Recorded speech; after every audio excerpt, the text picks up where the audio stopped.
மதுரை ஆதீனம் செய்தியாளர்களை சந்தித்து வருகிறார். அதன் நேரடி காட்சிகளை இப்போது பார்க்கலாம்.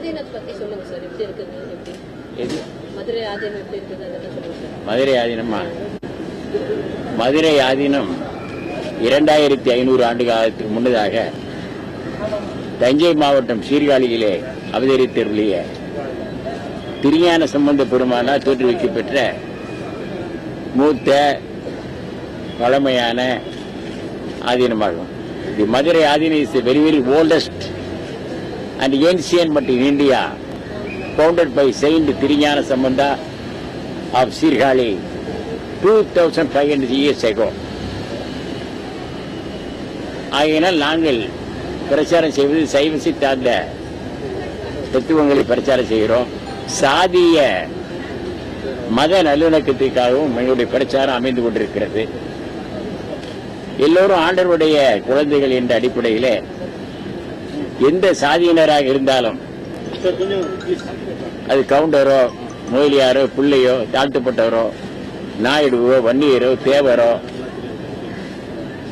முக்குலத்தோர் என்று அழைக்கப்படுகிற அவர்கள் அகமுடையார் மறவர் இப்படிப்பட்ட மக்களாக இருந்தாலும் அல்லது ஐயர் ஐயங்காராக இருந்தாலும் எந்த ஒரு இனமாக இருந்தாலும் அத்துணை பேரும் ஆண்டவருடைய குழந்தைகள் என்ற அடிப்படையிலே எல்லோரும் அவருடைய குடையின் கீழே நாம் வாழ்ந்து கொண்டிருக்கிறோம் என்ற தத்துவத்தை எடுத்து சொல்லுகிறோம்.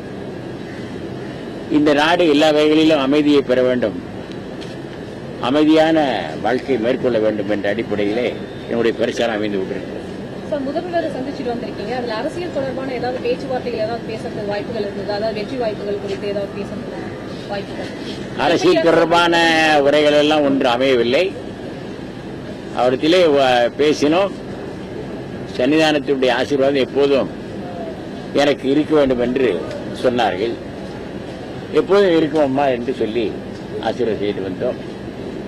தைரியமாக இருங்கள், எல்லாம் வல்ல இறைவன் உங்களோடு இருக்கிறான் என்று சொல்லி ஆசீர்வதித்து விட்டு வந்தோம். சார், பிரச்சாரத்துல என்ன நீங்க பங்கேற்கிறீங்க? ஏன்னா ரீசெண்டா பிஜேபி தரப்புல வந்து ஆந்திராவுடைய நிறைய சுவாமிஜிகள் வந்து பிரச்சாரம் பண்ணிருக்காங்க. அந்த பார்ட்டிக்கு கண்டிப்பா எல்லாரும் ஆதரவு கொடுப்பாங்க.